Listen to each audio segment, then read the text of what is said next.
Candle Magic 101 when it comes to candles. Light and the color that you're working with. Light is of the electromagnetic field of active energy, aka kinetic energy. But you can feel it and you can see it. That light itself that you're seeing at the tip of that candle, of the electromagnetic measurement of the heat at the tip of that candle. Heat can exist without light in itself. But the moment heat itself takes on the shape of light, or through a medium like when a metal gets red hot, that is letting you know that the electromagnetic field of that heat is getting stronger and stronger. And whenever you do anything dealing with candles, what you are strictly doing is you are using the electromagnetic field of pure active electromagnetic field, which is manifested in a specific intent. This is the reason why whenever candle magic is done, even though I really don't like using that term magic, it's so cliche and overused, but nonetheless, just for the sake of this conversation, this is the reason why whenever you do any type of candle magic, it's important for you to look at that flame and the size of the flame, the activities of the flame reflects in the influence of your intent. Another experiment that's usually for people newly introduced to things, not if you want to measure your spiritual capacity, is one of the ways they use it. You will go into a room where there's no flow, is not going to be manipulated. Since flame being the electromagnetic aspect of that heat, that kinetic energy of a physical thing, hence you're able to observe it with your five senses of sight and the sense of touch. Given the fact that it's now manifesting itself in a physical form, it can also be manipulated and influenced by other things. One of the four elements, called air. According to correspondence, air usually either feeds fire if it comes in steady increments, but if it comes too fast, it will kill it. So that is why you take it to a room or a location where there's not too much influence of wind to a point where you won't suffocate, but at the same time the flame will be steady enough. And the candle itself is usually made out of beeswax, because beeswax literally are made of bee comb. This right here, bee comb, honeycomb, these are the true materials that candles are supposed to be made of. In today's world, they use soy. The material that you use for the candle will play a direct effect. Beeswax or honeycomb or bee comb has elements that are still alive in it, since they come from the intestines of bees themselves. And when you set it to fire, it satisfies the specific intent of you being able to connect with it to send it to do something, compared to when you use other things like soy. The flame at the tip of a candle is synonymous with the sun, and so is bees. Every insect are consecrated to certain planets. Crickets are consecrated to Mercury. Wasps are consecrated to Mars. Honeys are consecrated to the sun. Candle. Candle is a cylindrical body of tallow wax, beeswax. In modern time, they use soy wax. Formed on a wick, meaning something to conduct that heat.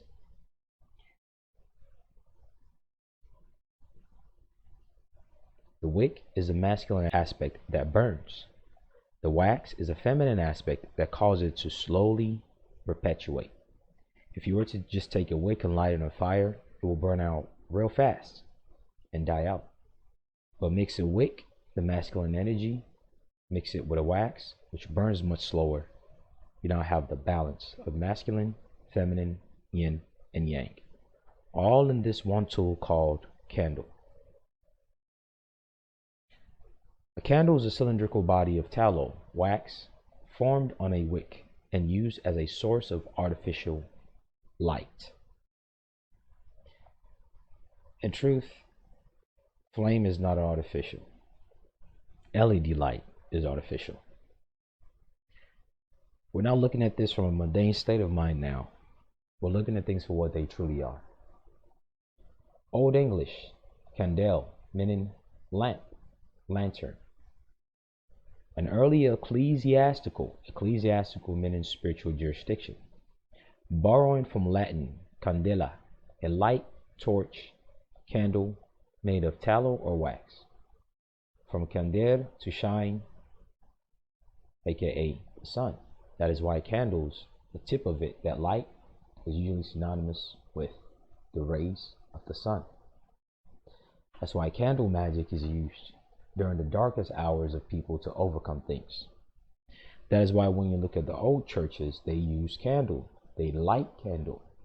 That is why when you look at temples and rabbis, they light candle. When you go into some of the African mosques that are made of sand and mud, they light candle in there, compared to the modern version of Islam that they practice today, where they tell you don't light candle. But that's another story. The Latin word is also the source of French chandelier, Spanish candela, Irish coinel, Welsh canwil, Russian candilo, Arabic candil. Candles were unknown in ancient Greece. This is BS, because you see a lot of painting with them using candles. Nothing is new on the face of the earth. Most of the things we use in today's world, especially in North America, is directly adopted from the Greeks, whether it's the ancient Greeks or not, and the Romans, which were really the ones who borrowed the Greeks and ancient Greeks' way of life. Where oil lamps suffice, they used oil lamps also because they actually lasted longer than candle wax. But common from early times among Romans and Etruscans. Etruscans are just ancient Greeks. Candles and birthday cakes seem to have been originally in German custom, blah, blah, blah, all that. German custom. To hold a candle to originally meant, quote, to help in a subordinate capacity. In other words, candles have a similitude of power to shed the light and to burn off any negative energies by way of the power, the kinetic power of heat, where the light, aka the flame, is the physical manifestation of that heat's electromagnetic field. That's the reason why when we feel the rays of the sun, we get energized. That sun is just a physical manifestation of an electromagnetic field of some raw power somewhere else. Just think about it. Or you went skydiving and you see the sun and it's really not that hot nonetheless. But here you are on the ground level and you're feeling the heat. It's just a ray of electromagnetic field that's not fixed to what you're looking at. The same similitude applies for candles. And then the entries. Cand, Proto-Indo-European root meaning to shine. Since thoughts are the first stage of physical things, that means thoughts can directly connect to physical things and mend with it. That is why similitude are no joke. Similitude are no mere speculation. Candle magic is based off of using the heat, the pure raw kinetic energy from something. If the light of the candle burns real fast, that means the work has been satisfied quickly and there will be no delay. If the light of the candle is very small, that means there's not enough spiritual charge from the one who lights it. If the light of the candle is very high, very strong, that means there's a huge spiritual capacity from its creator. The light of the candle is very steady and still, independent of influence of air. That means for those who are into things with guardian angels or familiars, they are not present. But if in the absence of influence of air element or gust of air, in that absence of that air, if the candle light is constantly in turbulence moving, then that means there are other entities around you. This is where they will tell people to go in a dark room to do certain things, to be able to test certain things and conjure spirits and whatnot. But we're not going there. I don't know the extent of people's minds, so there's no need to go there. The generality of candle magic is that, but here's the further details. Depending on the color of the candle, each candle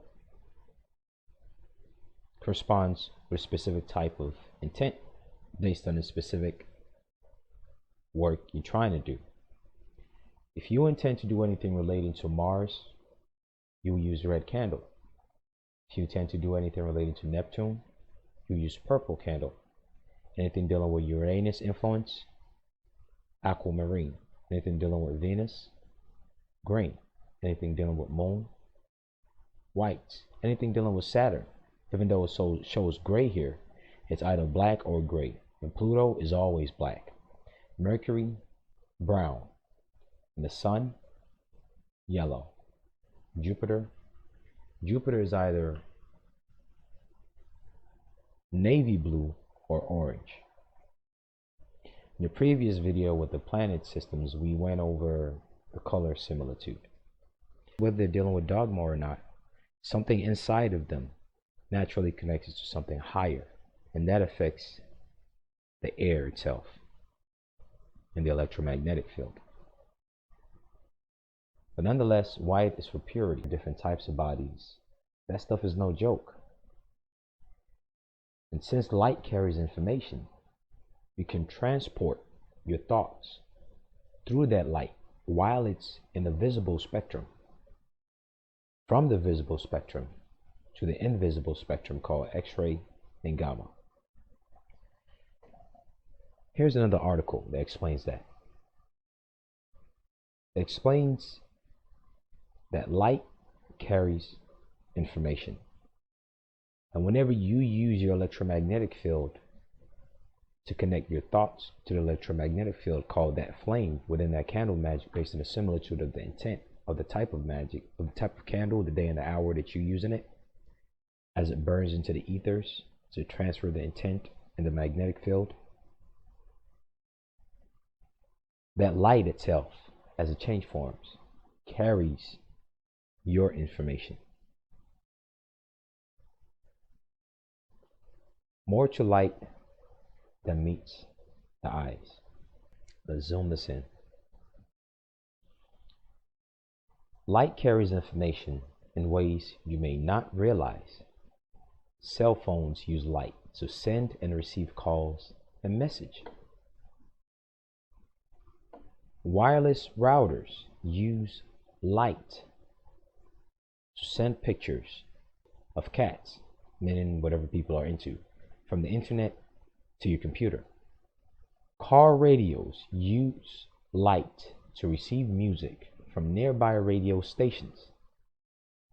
Think of these point A to point B, from your router to your Wi-Fi chip in your laptop.